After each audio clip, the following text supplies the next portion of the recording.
ఈరోజు మనం slip disc గురించి మాట్లాడుకుందాం. అంటే మనం మోస్ట్ కామన్గా యూజ్ చేసే టర్మ్ డిస్క్ జారింది అని అంటుంటారు. సో డిస్క్ జారింది ఏంటి? డిస్క్ జారితే ఖచ్చితంగా సర్జరీ చేయాలా? నో. 80% డిస్క్ జారిన కేసుల్లో సర్జరీ చేయాల్సిన అవసరం ఉండదు. అసలు ఏంటి ఈ డిస్క్ జారడం? నమస్కారం అండి, నా పేరు డాక్టర్ సంజయ్ రాజ్ కుమార్. అశ్విని హాస్పిటల్లో న్యూరో సర్జన్గా పనిచేస్తాను.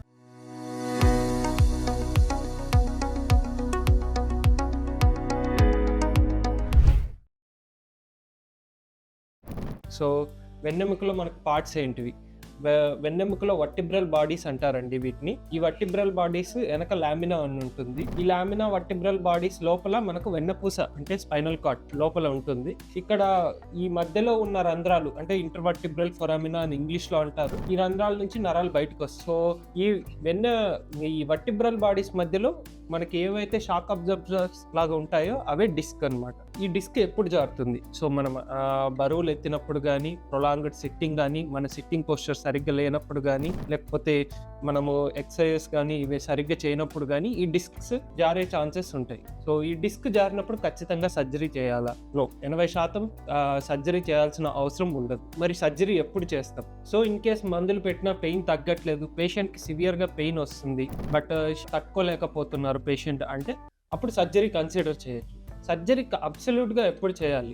పేషెంట్కి కాల్లో కానీ ఎప్పుడైనా చేతిలో కానీ వీక్నెస్ ఉన్నా, యూరిన్ కానీ బాత్రూమ్ కానీ సమస్య ఉన్నా, పేషెంట్కి కొంచెం నొప్పి తెలియకపోయినా ఒక ప్రాంతంలో ఇలాంటివన్నీ ఉన్నప్పుడు సర్జరీ అబ్సల్యూట్గా చేయాల్సి వస్తుంది. సో సర్జరీ చేయొచ్చు? Surgery depends on the level అండి.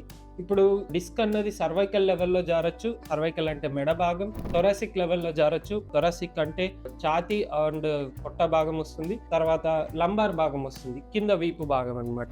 ఇక్కడ ఈ లెవెల్లో ఎక్కడ డిస్క్ జారుతుందన్న బట్టి సర్జరీ ఉంటుంది. మోస్ట్ కామన్ గా మనకు జారేది లంబార్ లెవెల్లో డిస్క్ అండి. లంబార్ లెవెల్లో డిస్క్ జారినప్పుడు మనం ఏం చేస్తామంటే వెనక బోన్ తీసేసి లామినా ఆ డిస్క్ పదార్థాన్ని తీసేస్తాం అనమాట. దీన్ని లామినెక్టమీ ప్లస్ డిస్కెక్టమీ అని సర్జరీ అంటారు. మనకు కొత్తగా ఎండోస్కోపిక్ ఆప్షన్స్ కూడా ఉన్నాయి డిస్క్ తీయడానికి, మినిమల్ బోన్ తీస్తూ. And microscopic discectomy and microscope లో తక్కువ ఎముక తీసి చేయడానికి కూడా ఆప్షన్స్ ఉన్నాయి. ఎవరికి ఏ సర్జరీ చేయాలన్నది వాళ్ళ ఆప్షన్స్ బట్టి అండ్ స్కాన్స్ బట్టి ఉంటాయి. అండ్ సర్జరీ తర్వాత రికవరీ ఎలా ఉంటుంది? సపోజ్ మీరు సర్జరీ పెయిన్ కి చేయించుకుంటున్నారంటే దేర్ విల్ బి 90% ఛాన్స్ ఉంటుందండి మీ నొప్పి తగ్గిపోవడానికి సర్జరీ చేసిన తర్వాత.